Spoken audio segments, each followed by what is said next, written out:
Great victory Imran series मुसन्निफ मजहर Kaleem MA. Transmitter की मखसूस आवाज से यकलत कमरा गूंज उठा तो कुर्सी पर बैठे हुए ग्रेट बॉल के चीफ डोचे ने हाथ बढ़ाकर ट्रांसमीटर का बटन ऑन कर दिया। Hello hello, water power headquarter calling over, एक चीखती हुई आवाज सुनाई दी।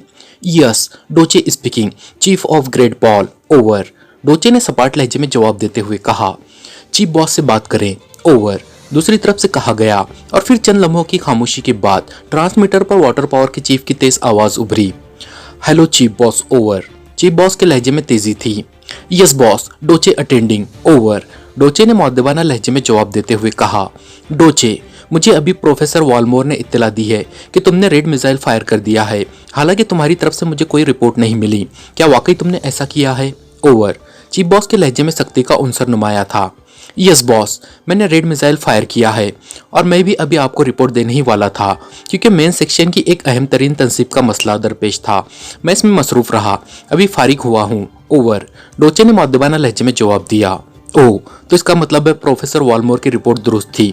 हालांकि जब हेडक्वार्टर ने मुझे रिपोर्ट दी तो मुझे इस पर कतई यकीन न आया था, क्योंकि रेड मिसाइल तो टॉप तरीन इमरजेंसी के वक्त ही फायर हो सकता था। ऐसी क्या इमरजेंसी पेश आ गई थी? पूरी तफसील बताओ। ओवर, चीफ बॉस का लहजा करख्त हो गया था। यस सर, मैं बताता हूँ बॉस, डोचे ने कहा। और फिर उसने मछली के नजर आने, उस पर L-30 रेज मिसाइल फायर करने और मछली को गोश्तखोर घास के किते में फेंकने, और उसके बाद ग्रेट बॉल पर एक्टोरेस की चेकिंग सर्चिंग TS मशीन के ऑन होने से लेकर रेड मिसाइल फायर करने और फिर जली हुई घास की तह में आबदोस के जले हुए और टूड़े मुड़े टुकड़ों की चेकिंग तक की पूरी तफसील बता दी।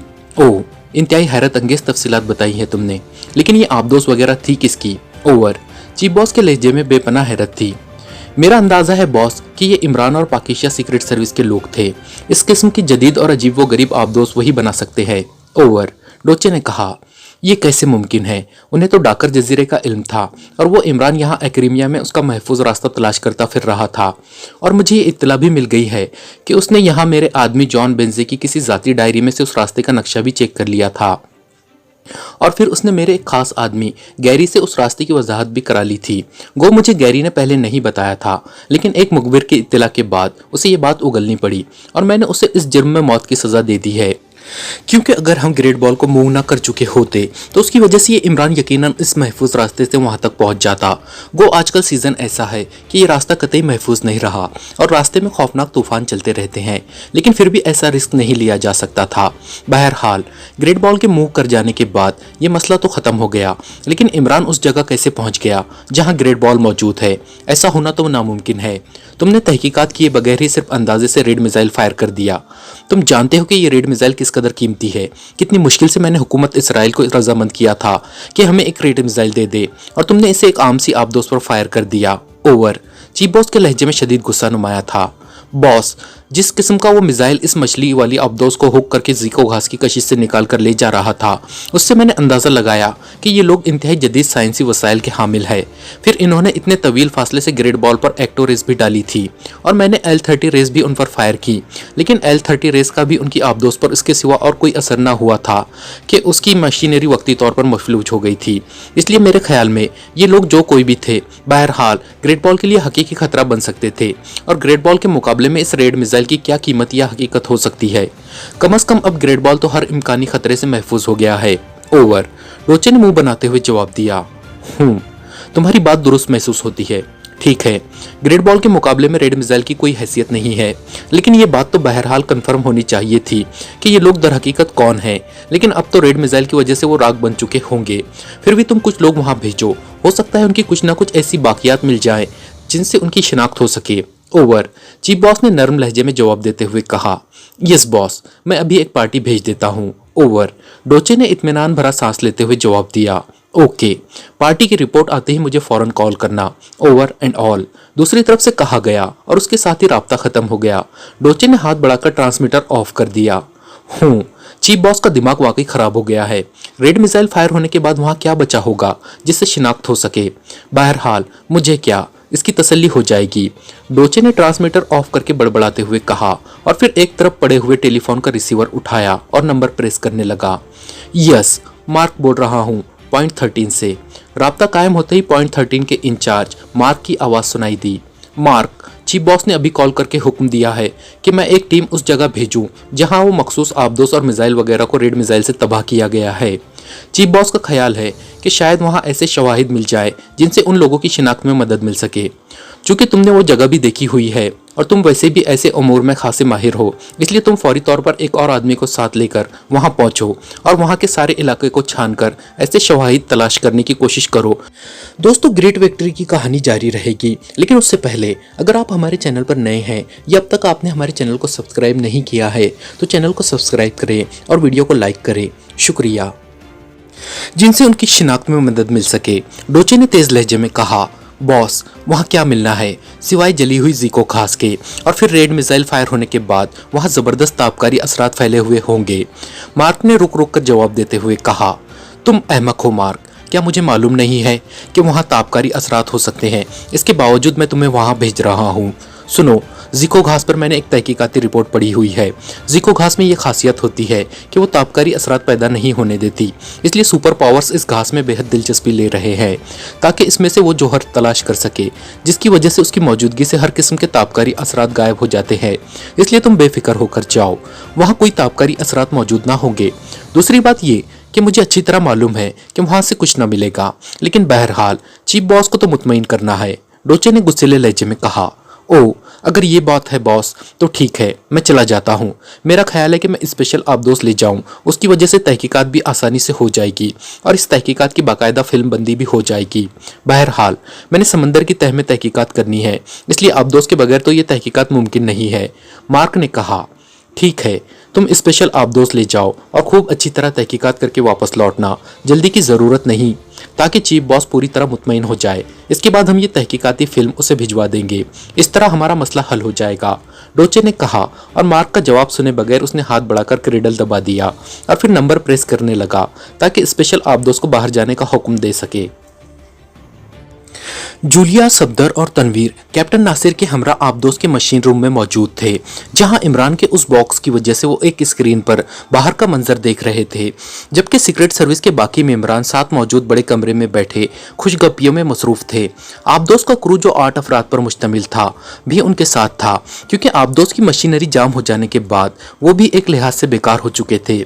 आबदोस आहिस्ता आहिस्ता ऊपर को उठती जा रही थी और जैसे जैसे आबदोस इस खौफनाक घास की कुदरती कशिश को तोड़ती हुई ऊपर को उठती जा रही थी, उनके चेहरे भी बहाल होते जा रहे थे, क्योंकि कैप्टन नासिर का यही ख्याल था कि इस कदर भारी आबदोस को ये मिसाइल नुमा लांच घास की इंतहाई कशिश को तोड़कर ऊपर ना उठा सकेगी। लेकिन अब कैप्टन नासिर का ख्याल गलत साबित हो रहा था और वो बहरहाल इस घास के कब्रिस्तान से बाहर निकलते जा रहे थे। कमाल है, वाकई इंतहाई ताकतवर इंजन है इस मिसाइल नुमा लॉन्च का, कैप्टन नासिर ने हैरत भरे लहजे में कहा, और वहां मौजूद सीक्रेट सर्विस के मेंबरान उसकी बात पर मुस्कुरा दिए। इस लॉन्च के इंजन से ज्यादा ताकतवर इमरान का जहन है कैप्टन, वो हर इम्कानी सूरत को सामने रखकर काम करता है, सफदर ने कहा, और कैप्टन नासिर ने इस बात में सर हिला दिया। आपकी बात बिल्कुल दुरुस्त है, वाकई इमरान साहब के जहन की रिसाई बहुत दूर तक है। अब इसी आबदोस को देखिए, मुझे जब बताया गया कि आबदोस इस अंदाज में तैयार किए जाने का मंसूबा है तो मैंने इसकी सख्त मुखालिफत की, क्योंकि मेरे नुक्ते नज़र से ये सारा मंसूबा किसी अहमकाना सोच से ज़्यादा न था। ऐसी आबदोस अव्वल तो तैयार ही ना हो सकती थी, और अगर हो सकती है तो जाहिर है वो अच्छी तरह वर्क ही नहीं कर सकती थी। लेकिन जब मैंने इसे तैयार शुदा देखा और फिर इसमें मजीद जो हिफाजती आलात लगाए गए और फिर उसके चलने का तजुर्बा किया तो मैं वाकई हैरान रह गया। न सिर्फ ऐसी आबदोस तैयार हो गई थी, बल्कि वो मेरी तवक्कात से भी ज्यादा अच्छी तरह काम भी कर सकती थी, और इसके हिफाजती इंतजामात भी इंतहाई जदीद साइंसी अंदाज के थे। और ये सब कुछ इमरान साहब के जहन का नतीजा है। मैं उनकी बेपनाह जहानत का वाकई दिल से कायल हो गया हूँ।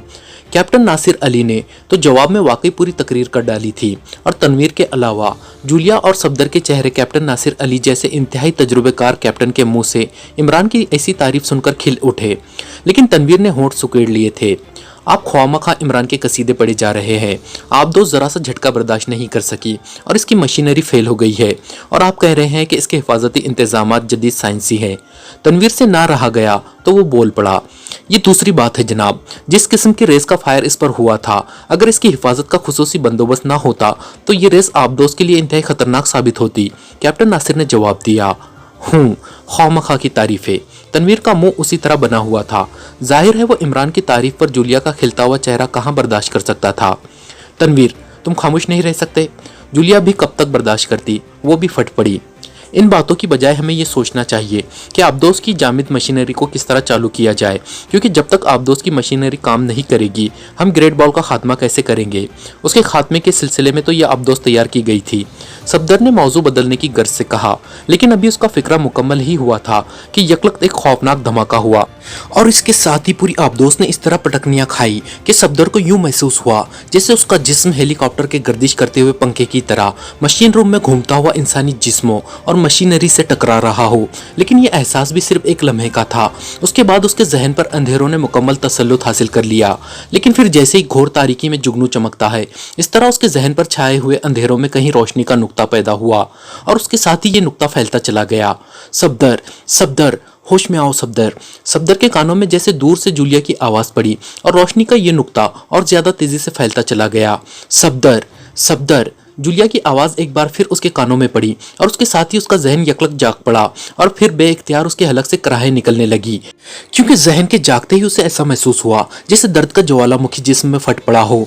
सफदर प्लीज होश में आ जाओ, मैं मर जाऊंगी। जूलिया की डूबती हुई आवाज सुनाई दी और सफदर ने कराहते हुए आंखें खोल दी और फिर उसे पहली बार एहसास हुआ कि जूलिया का जिस्म उसके नीचे दबा हुआ था और जूलिया के नीचे शायद किसी और का जिस्म था और सफदर के जिस्म पर कोई भारी सी मशीन इस तरह पड़ी थी कि उसका सीने से नीचे का सारा जिस्म उसके नीचे जैसे कुचला जा चुका हो। सफदर, मेरा सांस, मैं मर रही हूँ। जूलिया की गहराई में जाती हुई आवाज सुनाई दी और सफदर का जहन अब पूरी तरह होशियार हो गया। उसने तेजी से अपने दोनों बाजुओं को उठाया जो उसके जिस्म की साइडों में बेचैन से पड़े थे और दोनों हाथ हरकत में आ गए। सफदर के जहन को अपने बाजुओं को हरकत में देखकर बेहद सुकून हुआ। हालांकि होश में आने के बाद उसे अब एहसास हो रहा था कि उसका सर भी दर्द की शिद्दत से फटने के करीब हो रहा है। लेकिन उसने दोनों बाजुओं को उठाकर उस मशीन की साइडों पर रखा और फिर होंठ भींचकर उसने अपनी पूरी कुवत लगाई तो मशीन जरा सी बुलंद हुई और सफदर ने यकलख्त एक झटके से उसे दाएं तरफ को धकेल दिया। भारी मशीन पूरी तरह तो एक तरफ ना गई, लेकिन उससे यह फायदा जरूर हुआ कि सफदर का आधे से ज्यादा जिस्म उसके दबाव से आजाद हो गया। जूलिया अब खामोश हो चुकी थी। जाहिर है वो बेहोश हो गई थी। सफदर को उसका पूरी तरह एहसास था, लेकिन जब तक पूरी मशीन न हट जाती वो भी बेबस था। उसने आधे जिस्म को दबाव से निकालते ही उठकर बैठने की कोशिश शुरू कर दी। पहल तो उसके जिस्म ने हरकत करने से इनकार कर दिया, लेकिन फिर आहिस्ता आहिस्ता वो उठकर बैठ जाने में कामयाब हो गया। अब उस मशीन को मजीद दाएं तरफ धकेलना मुश्किल न रहा था। गो उसके पेट में शदीद दर्द हो रहा था और पूरा लिबास भी खून आलूद नजर आ रहा था, लेकिन बहरहाल वो अपनी पूरी कुवत लगाकर बाकी मानदा मशीन एक तरफ पूरी तरह धकेल देने में कामयाब हो ही गया। उसकी पतलून भी खून में डूबी हुई थी और उसे यूं महसूस हो रहा था जैसे उसकी दोनों टांगे बुरी तरह कुचली गई हो। लेकिन फिर भी जब उसने उन्हें हरकत देने की कोशिश की तो आहिस्ता आहिस्ता ये हरकत में आ गई। गो इस तरह दर्द की लहरें और ज्यादा बढ़ गई, लेकिन अब सफदर पूरी तरह संभल गया था, इसलिए वो इस खौफनाक दर्द को बर्दाश्त किए हुए था। टांगों के हरकत में आने के बाद वो जल्दी से इस नर्म से ढेर से हटकर उठने की कोशिश करने लगा। पहले तो वो लड़खड़ाकर एक दीवार से टकराया, लेकिन फिर आहिस्ता आहिस्ता खड़ा होने में कामयाब हो गया। उसका सर और पूरा जिस्म जख्मों से पुर था, लेकिन बहरहाल वो अपने कदमों पर खड़ा था और ये बेहद गनीमत था। अब उसने इस मशीन रूम का जायजा लिया तो वहां उसे कैप्टन नासिर सबसे नीचे फर्श पर पड़ा दिखाई दिया। उसके ऊपर जूलिया पड़ी हुई थी और तनवीर का जिस्म मशीन रूम के इंतहाई बाई जानिब दो मशीनों के दरमियान इस तरह फंसा हुआ था जैसे किसी ने जबरदस्ती उसे वहां ठूंस दिया हो। उसके सर से खून निकलकर नीचे फर्श पर बह रहा था। सफदर अपने साथियों की यह हालत देखकर अपने सारे जख्म भूल गया। उसने जल्दी से आगे बढ़कर जूलिया को कैप्टन नासिर के जिस्म से हटाया। जूलिया का जिस्म जख्मों से महफूज था। वो कैप्टन नासिर और सफदर के जिस्मों के दरमियान फंस जाने की वजह से चोटों से भी महफूज थी, लेकिन बेपनाह दबाव की वजह से बेहोश हो गई थी। कैप्टन नासिर का अलबत्ता निचला जिस्म जो आबदोस के फर्श से लगा हुआ था शदीद जख्मी था, लेकिन बहरहाल वो जिंदा था। सफदर जल्दी से तनवीर की तरफ बढ़ा और उसने खींच खांच कर तनवीर को भी दोनों मशीन के दरमियान से निकाल लिया। तनवीर का सर और बाजू जख्मी थे। सफदर ने तेजी से उसे झंझोड़ना शुरू कर दिया। वो उसे होश में लाना चाहता था ताकि जल्द अज जल्द मजीद साथियों को भी चेक कर सके। थोड़ी देर बाद ही कराता हुआ तनवीर होश में आ गया। तनवीर होश में आओ, जूलिया और कैप्टन नासिर को चेक करो, मैं बाकी साथियों का पता करता हूँ, सफदर ने कहा और फिर तेजी से मुड़कर साथ वाले कमरे में गया तो वहां भी उसने अपने साथियों और आबदोस के क्रू को एक दूसरे में गुत्थम गुत्था हुए कोनों में पड़े देखा, लेकिन वो सब शदीद जख्मी होने से बचे हुए थे। कैप्टन शकील सबसे पहले होश में आ गया। ये क्या हुआ था? कैप्टन शकील ने होश में आते ही दोनों हाथों से सर पकड़कर उठते हुए कहा, जो कुछ भी हुआ बहरहाल हो गया, तुम होश में आओ और बाकी अफराद को भी होश में ले आओ, मैं मेडिकल बॉक्स ले आता हूँ। तनवीर और कैप्टन नासिर शदीद जख्मी है। सफदर ने कहा और तेजी से कदम बढ़ा था। आबदोस के उस हिस्से की तरफ बढ़ गया जिधर मेडिकल बॉक्सेस मौजूद थे, और जब वो मेडिकल बॉक्स समेत वापस आया तो उसके ज्यादातर साथी होश में आ चुके थे और बाकी साथियों को होश में लाया जा रहा था। इमरान इमरान का पता चला सफदर, जूलिया ने सफदर को देखते ही फट पड़ने वाले लहजे में कहा। वो उठकर बैठी हुई थी। इमरान, ओ मुझे उसका तो ख्याल ही नहीं रहा। आप लोग मरहम पट्टी वगैरह करें, मैं इमरान का पता करता हूँ, सफदर ने मेडिकल बॉक्स नीचे रखते हुए कहा। तुम जख्मी हो सफदर, तुम यहाँ रुको, मैं और नुमानी जाते हैं, कैप्टन शकील ने उठते हुए कहा। लेकिन कैसे जाओगे? वो लॉन्च तो अंदर से खुलती है। इमरान अगर होश में होता तो लाजमन अब तक यहाँ पहुंच चुका होता, सफदर ने होठ चबाते हुए कहा। ओह, तुम ठीक कह रहे हो, वो तो अकेला वहां मर जाएगा, हमें इस लॉन्च को तोड़ना होगा, जूलिया ने घबराकर खड़े होते हुए कहा। अरे इसकी ज़रूरत नहीं, मैंने कई बार इन लॉन्चों पर सफ़र किया है, मुझे उनके इमरजेंसी डोर को बाहर से खोलने का तरीका आता है, तुम बेफिक्र रहो। आओ नोमानी, कैप्टन शकील ने मुस्कुराते हुए कहा, और फिर नोमानी को साथ लेकर वो आबदोस के उस हिस्से की तरफ बढ़ गया जिधर गोताखोरी के लिबास भी मौजूद थे और आबदोस से बाहर जाने का रास्ता भी मौजूद था, जबकि जूलिया और दूसरे साथी एक दूसरे की मरहम पट्टी में मसरूफ हो गए। कैप्टन नासिर को भी होश आ गया था, उसकी भी मरहम पट्टी कर दी गई। उसने होश में आते ही सबसे पहले इमरान के मुतालिक पूछा तो उसे बता दिया गया कि कैप्टन शकील और नोमानी उसका पता करने गए हुए हैं। ये आबदोस तो साकिन है, इसका मतलब है कि हम समंदर की तह में हैं। लेकिन ये हुआ क्या था? इस कदर खौफनाक धचका, अगर ये आबदोस खुसूसी तौर पर तैयार ना की गई होती तो यकीनन इस कदर खौफनाक धचके से इसके पुर्जे उड़ गए होते। कैप्टन नासिर ने इधर उधर देखते हुए कहा। उसे भी मशीन रूम से इस बड़े कमरे में ले आया गया था। न जाने क्या हुआ है, बहरहाल जो कुछ हुआ है फिलहाल इतना गनीमत है कि हम सब भी महफूज हैं और आबदोस भी महफूज है, सिद्दीकी ने मुस्कुराते हुए कहा। उसके जिस्म पर भी पट्टियां बंधी हुई थी और वो दीवार से पुष्ट लगाए बैठा था। ये कैप्टन शकील अभी तक वापस नहीं आया, मुझे खुद जाना चाहिए इमरान का पता करने। जूलिया ने, जिसकी नजरें मुसलसल उस तरफ लगी हुई थी जिधर से कैप्टन शकील वगैरह ने वापस आना था, बड़बड़ाते हुए कहा और फिर उठ खड़ी हुई और कैप्टन नासिर हैरत से उसे देखने लगा। अभी जूलिया उठकर खड़ी हुई थी कि कैप्टन शकील और नुमानी वापस आते दिखाई दिए। उन दोनों ने इमरान को इस तरह हाथों पर उठाया हुआ था जैसे बड़े किसी छोटे और बीमार बच्चे को हाथों पर उठाकर चलते हैं। क्या हुआ, क्या हुआ? जूलिया चीखती हुई उनकी तरफ दौड़ी, जबकि बाकी सब अफराद भी इमरान की पोजीशन देखकर हड़बड़ाकर उठ खड़े हुए थे। इमरान की हालत बेहद खराब है मिस जूलिया, कैप्टन शकील ने रंधे हुए लहजे में कहा और इमरान को लाकर नीचे फर्श पर आहिस्तगी से रख दिया। ओह, कंबल ले आओ, जल्दी करो, सफदर ने इमरान के करीब पहुंचकर चीखते हुए कहा और कैप्टन नासिर का एक साथी तेजी से क्लॉक रूम की तरफ दौड़ पड़ा। बाकी सब साथी इमरान के गिर्द इकट्ठे हो गए थे। इमरान, इमरान, जूलिया बुरी तरह चीखती हुई इमरान पर गिरने लगी थी कि सफदर ने उसे बाजू से पकड़कर रोक लिया। आप इधर दूसरे कमरे में जाएं मिस जूलिया, इमरान का लिबास जलकर राख हो चुका है और मेरे ख्याल में तो इसकी खाल भी मुकम्मल तौर पर जल गई है, सफदर ने जबरदस्ती जूलिया को एक तरफ ले जाते हुए कहा। सफदर, सफदर, खुदा के लिए इमरान को बचा लो, इसे बचा लो।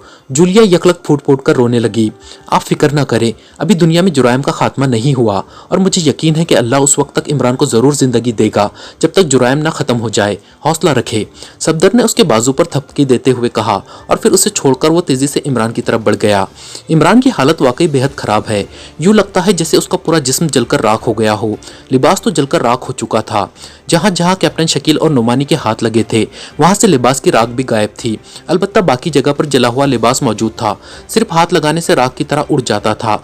इमरान के बाल भी राख हो चुके थे, पलकें भवें सब जल गई थी, चेहरे की खाल भी जली हुई थी, लेकिन उसका सांस बहरहाल चल रहा था, लेकिन इस तरह अटक अटक कर जैसे अभी किसी लम्हे रुक जाएगा।